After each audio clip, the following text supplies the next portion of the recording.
Zamonaviy avlodning inqirozi. Bugun ko'chalarda, maktablarda, hatto oliygohlarda biz ko'rib turgan yosh avlod aslida ertangi kunimizni asosiy tayanchi bo'lishi kerak edi. Ammo ochiq haqiqat shuki, ular kelajak sari emas, asta-sekin tanazzul sari siljayotganga o'xshaydi. Bugungi yoshlarni qo'lidan telefonini olib qo'ysangiz, xuddi hayot bilan bog'lovchi ipi uzilib qolgandek bo'ladi. Chunki ularni butun dunyosi ana shu kichik ekran ichiga joylashib qolgan. Do'stlaridan kelgan xabarlar, sevgilisi qo'ygan layklar, quvonchi esa bir necha soniyalik videolardan iborat.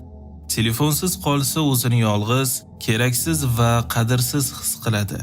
Bu manzaraga qarab, axir hayot faqat virtual olamdan iborat emas-ku degingiz keladi. Afsuski kitob o'qish ko'pchilik uchun mashaqqatga aylangan. Chunki kitob tafakkur, tasavvur va sabr talab qiladi. Ammo hozirgi avlod tezkor rohatlarga, tayyor xulosalarga, o'ylashni talab qilmaydigan qisqa videolarga o'rganib qolgan. Natijada fikrlash kuchi so'nib, aqlning qanotlari asta-sekin kesilmoqda. Masalan, tarix. Ularni nazarida zerikarli bir fan. Lekin tarixni bilgan odam kimligini anglaydi, ildizini taniydi, kelajagini o'ylaydi. Ammo biz tarixni haqiqiy manbalardan emas, ko'pincha dushmanlar tomonidan yozilgan, asossiz xabarlarga tayangan holda mazmunsiz yodlash orqali o'rgatdik.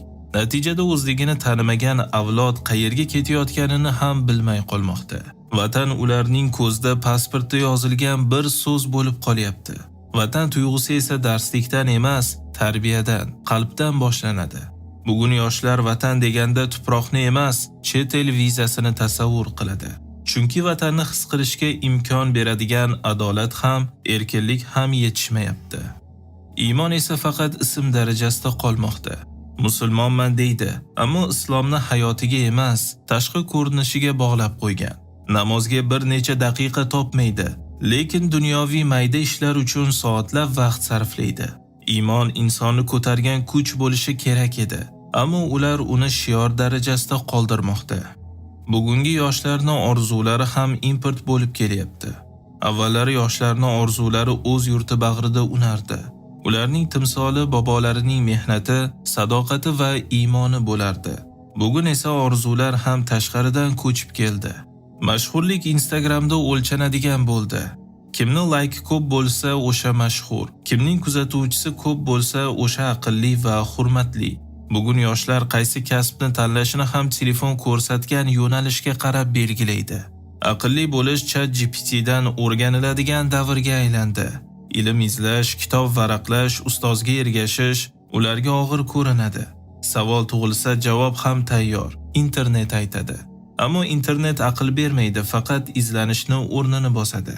Bugun ko'p yoshlar o'z yurti, o'z xalqining qadrini ko'tarish o'rniga chet el hayoti va madaniyatiga oshufta bo'ldi. Chet el bayrog'i, chet el odatlari ko'zga ko'proq yoqadi. O'zligini yo'qotgan avlod esa kim bo'lishini ham bilmaydi. Endi esa kelajakni maktabdagi ustoz emas, ijtimoiy tarmoqdagi reklama belgilab beradi. Chet elda o'qimasang odam emassan degan yolg'on shior dunyo qarashlarga mixlanib qolgan. Natijada esa o'z yurtidan voz kechib, o'zligini unutib, orzularini ekran orqali import qiladigan avlod paydo bo'ldi. Ular quvonchni ham, g'ururni ham, hatto kelajakni ham boshqalardan ijaraga oladigan bo'lib qoldi. Aslida eng katta qudrat bizning ichimizda, o'zligimizda, e'tiqodimizda edi. Bizni ota-bobolarimizdan olim va fozillar, yetuk sarkardalar, dono qo'mondonlar yetishib chiqqan. Bugungi avlod esa ming afsuslar bo'lsinki, o'zligini unutib asta-sekin chuqur jarlik sari siljayapti. Bir paytlar bizni ilmimiz shaharlarni nurga to'ldirgan, ajdodlarimizni tafakkuri butun dunyoga yo'l ko'rsatgan edi. Matematika, tibbiyot, falakiyot, me'morchilik, qaysi sohani olmang. Islom olimi Turon farzandi yetakchi bo'lgan. Dunyo bizdan o'rganar, bizdan ilhom olar edi. Ammo bugunchi, bugun biz o'z qo'limiz bilan o'z nurimizni o'chiryapmiz. Biz falon buyuklarni avlodimiz deymiz, ammo ularga ergashmaymiz. Tilimizda Qur'on ovozi emas, ijtimoiy tarmoqni behuda shovqini yangramoqda. Bizning yurtimizni har bir qarichida ulkan tarix, ajdodlarimizni qoni, shon-shuhrati va biz qadrlashni ham unutgan meros yotibdi. Bu yurt sotib yuboriladigan emas, jon bilan himoya qilinadigan yurt. Lekin bugun biz ota-bobolarimiz merosini emas, chet elni madaniyatini orzu qiladigan bo'lib qoldik. Go'yo bu yurt bizga hech narsa bermagandek. Go'yo bizni ustimizda haqqi yo'qdek munosabatdamiz. Aslida esa bizni sharafimiz ham, kimligimiz ham aynan shu yurt bilan bog'liq. Agar biz o'z ildizimizni kesib tashlasak, shamolda uchib ketadigan yaproq bo'lib qolamiz. Ajdodlarimiz bir umr yurtni asradi. Biz esa uning boyliklarini sotyapmiz. Ular bir umr dinni ko'tardi, biz esa undan uyalyapmiz. Ular umrini ilmga bag'ishladi, biz esa telefondan nariga o'ta olmayapmiz. Endi esa eng muhim savol: biz kimlarga o'xshab qoldik? Qachon bosh ko'tara olmaydigan darajaga tushib qoldik? Javob esa achchiq, lekin aniqdir. Biz o'zimizni unutdik. Albatta bu faqat yoshlarning aybi emas.